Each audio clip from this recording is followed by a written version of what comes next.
నమస్కారం. మాఘపురాణం 27 రోజు పారాయణలోకి వచ్చాం. ఈరోజు ద్వాదశి అంటే మాఘ బహుళ ద్వాదశి. నిన్నటి రోజున ఉపవాసం ఉన్నవాళ్ళు ఈరోజు ఉదయం విష్ణు పూజ చేసుకుని ద్వాదశి పారాయణ చేసి అవకాశం ఉంటే ఎవరైనా ఒక బ్రాహ్మణులకో మన బంధువులో ఎవరో ఒకళ్ళకి వారికి పారాయణ చేయించి వారికి భోజనం పెట్టి ఆ తర్వాత మనం భోజనం చేస్తే మంచి ఫలితం లభిస్తుందండి. అవకాశం ఉన్నవాళ్ళు అలా చేయొచ్చు. తాకట్టులో ఉన్న బంగారాన్ని విడిపించి ఆ రోజు ఆన్లైన్ రేటుకే మేము కొంటాం. Sharma gold company. ఒకవేళ ఎవరికి భోజనం పెట్టే అవకాశం లేదంటే మనమైనా సరైన సమయానికి ద్వాదశ పారాయణ చేయాలి. ద్వాదశ పారాయణ మానకూడదు. వేళలు గడియలు దాటకుండానే ద్వాదశిలోనే భోజనం చేసేయండి. అవకాశాన్ని బట్టి సమీప దేవాలయంలో ఎక్కడైనా సరే కొంచెం అర్చన చేయించుకోవటము, అక్కడ ఉండే పురోహితుడికి అర్చక స్వామికి అయినా సరే తాంబూలము దక్షిణ ఇస్తే మంచిది, విశేషమైన ఫలితం లభిస్తుంది. ఈరోజు పారాయణలోకి చూద్దాం. పూర్వం భృగు మహర్షి వంశానికి చెందినటువంటి రుక్షక అనే బ్రాహ్మణ కన్య దురదృష్టవంతురాలయ్యి పెళ్ళైన వెంటనే భర్తని పోగొట్టుకుని విరక్తతోటి గంగానది తీరానికి పోయి అక్కడ ఒక ఆశ్రమాన్ని నిర్మించుకుని శ్రీమన్నారాయణుని గురించి తపస్సు చేస్తూ కాలం గడపడం మొదలుపెట్టిందట. బాలివితంతువు ఈ అమ్మాయి, రుక్షక ఆమె పేరు. తను గంగా తీరంలో అలా ఉండిపోయింది, ఎంతకాలమో ఉందట. ప్రతి సంవత్సరము మాఘమాసమందు కార్తీక స్నానము చేసేది. మాఘ స్నానం కూడా క్రమం తప్పకుండా నదీ స్నానం చేస్తూ భగవద్ ధ్యానంలో గడిపేది.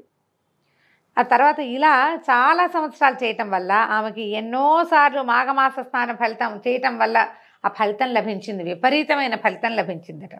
ఈ విధంగా తపస్సు చేసుకుంటూ మాఘమాస స్నానాలు చేస్తూ కొంతకాలానికి ఆమె మరణించింది. వయసు అయిపోయాక మరణించింది. ఇంచుమించుగా యవ్వనవతిగా ఉన్నప్పుడే ఈమె గంగా తీరం చేరింది. వృద్ధగా అయ్యి మరణించింది. కొన్ని సంవత్సరాల పాటు ఈ మాఘ స్నానాన్ని చేసిందట. ఆమెకు అపూర్వమైన పుణ్యఫలం లభించింది. ఈ విధంగా తపస్సు చేసుకుంటూ కొంతకాలానికి మరణించింది. అయితే ఈమె మరణం కూడా వైకుంఠ ఏకాదశి నాడు మరణించిందట. మరణించడం వల్ల కలిసి వచ్చింది ఆవిడికి ఆ రోజు మరణించడం. సరాసరి వైకుంఠానికి వెళ్ళిపోయిందట. వైకుంఠ ఏకాదశి నాడు మరణిస్తే విష్ణు సాయుధ్యం లభిస్తుందని చెప్తారు. కొంతకాలానికి వైకుంఠం నుంచి బ్రహ్మలోకానికి చేరిందట. అప్పుడు బ్రహ్మదేవుడు ఏం చేశాడు, ఆమె చేసిన మాఘమాస వ్రతాలు తపస్సుకి ఫలితమని చూసుకుని మొత్తం అంతా ఆలోచించి ఈమె అత్యంత పవిత్రురాలుగా భావించి ఆమెను ఒక అప్సరసగా చేయించి దేవకార్యాలకి వినియోగించాడు. అట్లా ఆమె సత్యలోకంలో ఉండేదట. అప్సరస అంటే అపూర్వ సౌందర్యవతిగా యవ్వనవతిగానే ఉంటారట వీళ్ళు. ఆమె వేసుకున్న దండలు కూడా మాయవు, అమరత్వం వచ్చినట్టే ఒక రకంగా సత్యలోకంలో ఉంటూ ఉండేది. అయితే ఏమైందట, ఆ కాలంలోనే సుందోపసుందులనే ఇద్దరు రాక్షసులు ఘోర తపస్సు చేసి బ్రహ్మని మెప్పించారు. సుందుడు ఉపసుందుడు అని చెప్తారు, లేదా సుందోపుడు సుందుడు ఇలా చెప్తారండి. సుందుడు సుందోపుడు లేదా సుందుడు ఉపసుందుడు అంటే పెద్దరాజు గారు చిన్నరాజు గారు లాగా కూడా అనమాట. అట్లా పెట్టుకుంటాం కదా, పెదనాయుడు చిన్నరాయుడు ఎట్లా పెడతాం పేర్లు, అలాగా సుందుడు ఉపసుందుడు లేదా సుందోపుడు సుందుడు ఇలా అన్నదమ్ముల పేర్లు చెప్తారు. ప్రాంతాల వారీగా ఈ పేర్లు మారతాయండి ఎలాగైనా సరే. అయితే వీళ్ళిద్దరూ చాలా తపస్సు చేశారట. ఎంతో తపస్సు చేసి బ్రహ్మని మెప్పించారు. బ్రహ్మదేవుడు ప్రత్యక్షమై మీకేం కావాలో కోరుకోమంటే వీళ్ళు ఏమడిగారు, సత్యలోకాధిపతి బ్రహ్మదేవ పితామహ, మాకు ఇతరులు ఎవ్వరి వల్ల మరణం రాకూడదు, మేమిద్దరం మా వల్ల తప్ప మాకెవ్వరి వల్ల మరణం రాకూడదని కోరుకున్నారు. సరే, ఇంకా మరణం రాకూడదని మరణం అసలు లేకుండా అనలేదు కదా, లొసుగుంది ఇందులో. ఈ లొసుగును చూసుకుని బ్రహ్మదేవుడు అలాగేలే సరేలే అన్నాడు. ఈ బ్రహ్మదేవుడు ఇచ్చిన వరప్రభావం వల్ల సుందోపసుందులిద్దరూ మహాగర్విష్ఠులైపోయారట. ఇక వాళ్ళు చేసినటువంటి దుష్కార్యాలు దుష్కృత్యాలకి అంతే లేదు. ఎవ్వరూ చంపలేరనే ధీమాతో దేవతల్ని హింసించడం మొదలుపెట్టారు. మహర్షుల తపస్సులు భగ్నం చేశారు. యజ్ఞయాగాదులు పాడు చేసేవాళ్ళు. ప్రజల్ని నానాహింసలకి గురి చేస్తూ ఘోర బీభత్సాలు సృష్టించడం మొదలుపెట్టారు. దేవలోకం మీద దండెత్తి దేవతలందరినీ తరిమి కొట్టేశారు సుందోపసుందులు. కొట్టేసరికల్లా దేవతలందరూ బ్రహ్మదేవుడితో ఇట్లా మొరపెట్టుకున్నారు, ఓ బ్రహ్మదేవ, సుందోపసుందులనే రాక్షసులు మీరు ఇచ్చిన వరగర్వంతో కన్నుమిన్ను గానక ప్రవర్తిస్తున్నారు. వాళ్ళు లోకాలన్నింటినీ అల్లకల్లోలం చేస్తున్నారు. వాళ్ళ అకృత్యాలు మేమేమో భరించలేకపోతున్నాం. కాబట్టి మిమ్మల్ని శరణుజొచ్చాము. ఏదైనా తరుణోపాయం చెప్పండి. వాళ్ళ మరణానికి ఏదైనా ఆ ఉపాయం ఆలోచించండి, మమ్మల్ని రక్షించండి బాబాబు దేవాదిదేవా అని కాళ్ళు గడ్డాలు పట్టుకున్నారు. మరి ఏమీ చేయలేనప్పుడు పెద్దవాళ్ళు ఎవరో ఒకళ్ళని పట్టుకోవాలి కదా. ఈ బ్రహ్మదేవుడి దగ్గరికి వెళ్ళారు. అప్పుడు ఈయన బాగా ఆలోచించి ఏం చేశారు, ఈ కార్యాన్ని నిర్విఘ్నంగా నెరవేర్చడానికి తిలోత్తమే సరైందని. అంటే ఏ అమ్మాయినైతే ఈయన ఈ రుక్షకని సత్యలోకంలో ముంచుకున్నాడో ఆమెను పిలిచాడు. అమ్మాయి, నువ్వు సౌందర్యవతివి, తెలివిగలదానివి, నీ సుందోపసుందులనే రాక్షసులు ఇద్దరిని వాళ్ళని హ్యాండిల్ చేయమన్నాడు. అయితే ఇప్పుడు వీళ్ళని హ్యాండిల్ చేయాలంటే ఆమెకు అపురూపమైన సౌందర్యం కావాలి. అందుకని ఆయన ఏం చెప్పాడు, దేవతలందరికీ చెప్పాడు, మీరు ప్రతి విషయంలోంచి, ప్రపంచంలోని ప్రతి సౌందర్యంలోంచి ఒక తిల ప్రమాణం తీసి ఈ అమ్మాయికి ఇవ్వండి అన్నాడు. కొన్ని కథల్లో చెప్తారండి, మొత్తం తిల ప్రమాణాల్లో తీసి దాంతో ఒక అప్సరసను సృష్టించారని, ఆమెకి తిలోత్తమ అని పేరు పెట్టారని చెప్తారు.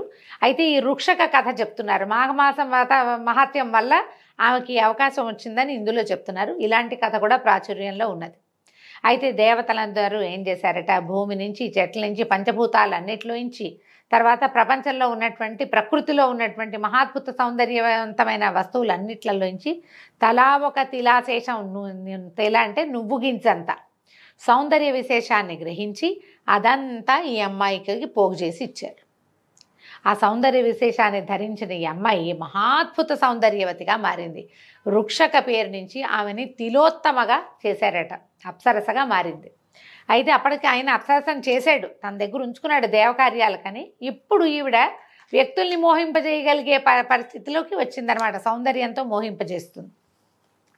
అక్కడి నుంచి నువ్వు వెళ్ళి చాకచక్యంతో వీళ్ళని హ్యాండిల్ చేయాలని చెప్పాడు. వీళ్ళు వరగర్వంతో ఇట్లాంటి ప్రవర్తిస్తున్నారు, వీళ్ళకి ఎవ్వరి వల్ల మరణం లేదు, వాళ్ళిద్దరి వల్లే మరణం తప్పిస్తే మూడోవాడి వల్ల మరణం లేదు.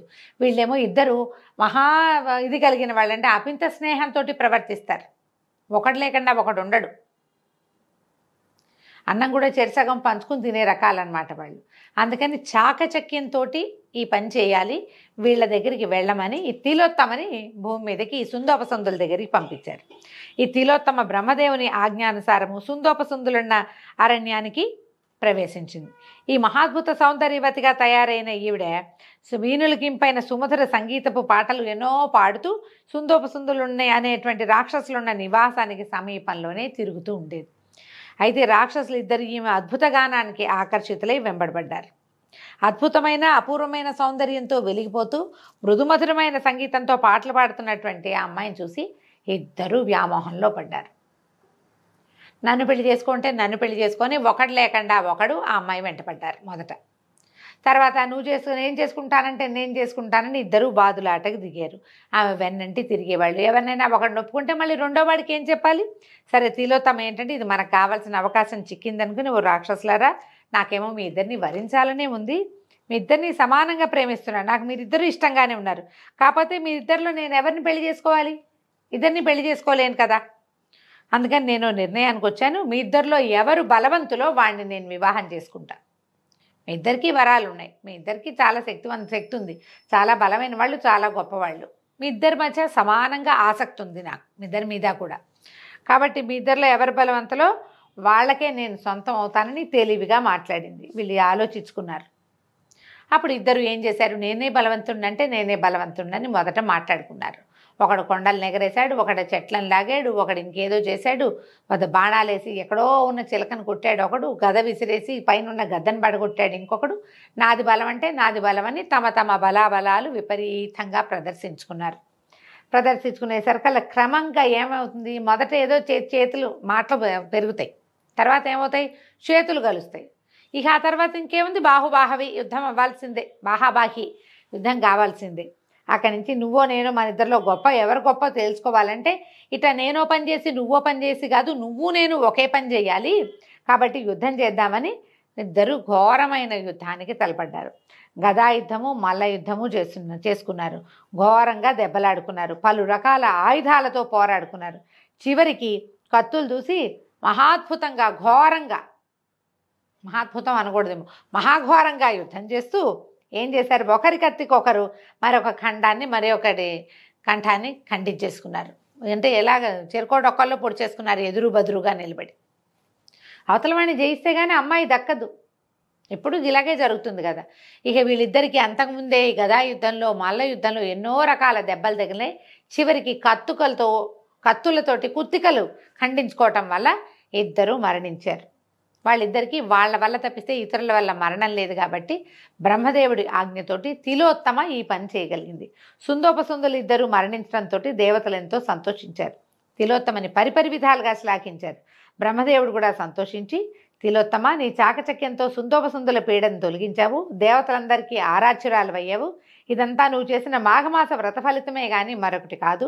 ఇక నుంచి నువ్వు దేవలోకంలో అందరిచే అధికురాలుగా ఆదరింపబడతావు.